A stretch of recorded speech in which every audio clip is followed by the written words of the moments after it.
కంచెగచ్చిపల్లి భూముల ఇష్యూను సుప్రీంకోర్టు సుమోటోగా తీసుకోవడాన్ని స్వాగతిస్తున్నామని అన్నారు ఎమ్మెల్యే కూనంనేని సాంబశివరావు. భూముల వివాదంపై కమిటీ వేయడం మంచి పరిణామమని అన్నారు. విద్యార్థులకు హక్కు ఉందని వారు పోరాడుతున్నారని అన్నారు. ఇక రాజకీయ నాయకులు దీనిపై రాజకీయాలు చేయడం సరికాదని అన్నారు. ఎన్నికల హామీలపై గత ప్రభుత్వం మాట్లాడితే దెయ్యాలు వేదాలు వల్లించినట్లు ఉంటుందన్న కూనంనేనితో మా reporter Bhavitha face to face. Gachibowli భూముల అంశం ఒక వివాదాస్పదంగా మారింది. సుప్రీంకోర్టు స్టే ఇస్తూ సుమోటోగా తీసుకుంటూ స్టే ఇచ్చింది. అయితే ప్రస్తుతం దీనిపైన మనతో మాట్లాడడానికి సిపిఐ ఎమ్మెల్యే కూనంనేని సాంబశివరావు గారు. సార్ చెప్పండి, కంచెగచ్చిబౌలి భూముల అంశం పైన మీ స్టాండ్ ఏంటి? మేము ఏదన్నా యూనివర్సిటీస్ ఇటువంటి భూములు ప్రభుత్వం తీసుకోకూడదు అనేది మా అభిప్రాయం. అలాగే ప్రభుత్వానికి సంబంధించిన భూములు కూడా అలాగే ఉంచాలి, మళ్ళా భవిష్యత్తులో దొరకవు. కానీ దీనికి సంబంధించి మేము సలహా కూడా ఇచ్చాము. వాళ్ళందరితో విద్యార్థులతో మాట్లాడి, యూనివర్సిటీ అధికారులతో మాట్లాడి, విద్యావేత్తలతో కూడా మాట్లాడి దానికి పరిష్కారం చేస్తే బాగుంటుందని.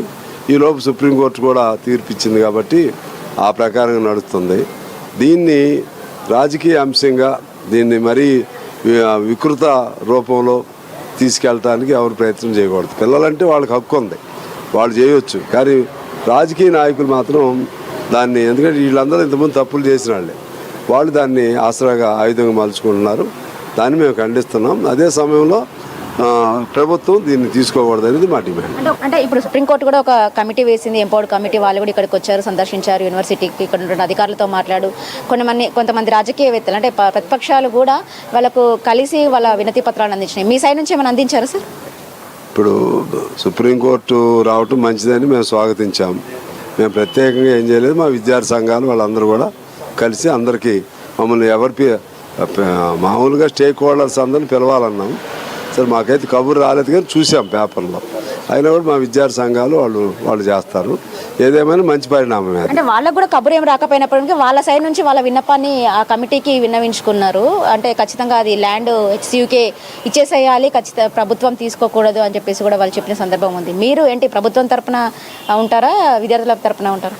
చెప్పాం కదమ్మా, ప్రభుత్వం విద్యాలయాలకు సంబంధించిన భూములు కానీ ఏవి కూడా ప్రభుత్వాలు తీసుకోవద్దని చెప్పాం కదా. అంటే ప్రభుత్వాన్ని అంటున్నారు కదా. అంటే ఇంతకుముందు హెచ్సియు పరిధిలో ఉన్నటువంటి భూమిని ఏదైతే భూ బదలాయింపు చేశారు, ఇప్పుడు ఏమన్నాం, సుప్రీంకోర్టు చెప్తుంది కదా, ఇదైతే తీసుకోవద్దు అన్నాం. ప్రభుత్వం అయినా అవపోయినా ఆ భూమిని తీసుకోవద్దు అంటున్నాం. సార్, ప్రతిపక్షాలు ఆరోపిస్తున్నాయి ప్రభుత్వం ఇచ్చిన హామీలన్నీ అమలు చేయలేక డైవర్షన్ పాలిటిక్స్ చేస్తున్నాయి అంటున్నారు. మీరు ఎట్లా చూస్తారు? ప్రతిపక్షం అంటే మేము ప్రతిపక్షమే. ప్రతిపక్షం అంటే ఆరోపణ చేస్తే ఇంతకుముందు వాళ్ళు చేయలేదు కాబట్టి ఇందాక నేను చెప్పాను కూడా, దొంగకి ఎక్కడ దొంగతనం జరిగిందో తెలుసు.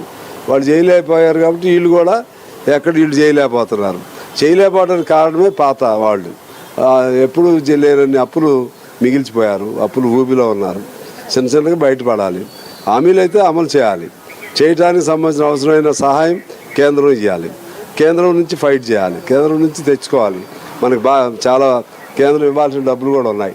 అదేవిధంగా ఇవాళ ఆర్థిక లోటు అనేది చెప్తా ఉన్నారు. ఈ ఆర్థిక లోటు ఎక్కడంటే ప్రభుత్వ భూములు అమ్మటం ద్వారా కాకుండా మన మాఫియాలు లేకపోతే ఇతర పద్ధతుల్లో ఆక్రమణదారులు, భూదందాదారులు, వాళ్ళ దగ్గర చాలా భూములు ఉన్నాయి. అవి తీసుకోవాలి. అవి తీసుకుని అట్లా ఏదో ఆల్టర్నేట్ ప్లాన్ చేసుకుని చిన్నగా ఈ ప్రభుత్వం బయటపడాలి. ఇప్పుడు బయటపడాలంటే ఇబ్బందిగానే ఉంది. హామీలు అమలు చేయాలన్నా ఏది చేయాలన్నా వాళ్ళు హామీలు అయితే ఇచ్చారు. ఇచ్చిన తర్వాత కమిటెడ్గా ఉండాల్సిందే. కానీ మరి కేసీఆర్ కూడా చాలా ఇచ్చాడు, చేయలేకపోయాడు. చేయలేని వాళ్ళందరూ ఇప్పుడు మాటలు చెప్తున్నారు. అదేవిధంగా మొత్తం పార్టీలు అందరిని లాక్కున్నాడు. ఇప్పుడు వీళ్ళు లాక్కోవద్దు అంటున్నారు. వాళ్ళది తప్పే, వీళ్ళది తప్పే.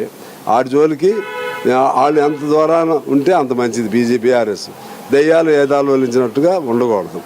అదే పద్ధతిలో వాళ్ళు చేశారు కాబట్టి మేము చేస్తామని వీళ్ళు అనొద్దు. దాన్ని ఎంత మేరకు అన్న మాట నిలబెట్టుకోవడానికి అవకాశం ఉందో అంత మేరకు ప్రయత్నం చేయాలి. మీరు ప్రతిపక్షం అని మీరు అంటున్నారు, మిత్రపక్షంగా ఉండి ఎలాంటి ప్రభుత్వాన్ని కూడా క్వశ్చన్ చేయట్లేదు అంటున్నారు. ప్రతిపక్షం మేమే, మిత్రపక్షం మేమే. ఓకేనా? ఇది అధికారంలోకి రావడానికి రాజకీయ పార్టీలు ఎన్నో హామీలు ఇస్తాయి, కానీ అమల్లోకి రావచ్చేసరికి ఎన్నో ప్రాబ్లమ్స్ ఎదుర్కొంటున్నారు అని చెప్పేసి కూనంనేని చెప్తున్న పరిస్థితి కనబడుతుంది. గత బీఆర్ఎస్ ప్రభుత్వం ఇప్పటికే రాష్ట్రాన్ని పూర్తిస్థాయిలో అప్పులపాలు చేసింది కాబట్టి ఒక్కొక్కటిగా అమలు చేసుకుంటూ పోతున్నారు అని చెప్పేసి వాళ్ళు చెప్తున్న సందర్భం కనబడుతుంది. కెమెరా పర్సన్ వెంకటేష్తో భవిత, INN న్యూస్.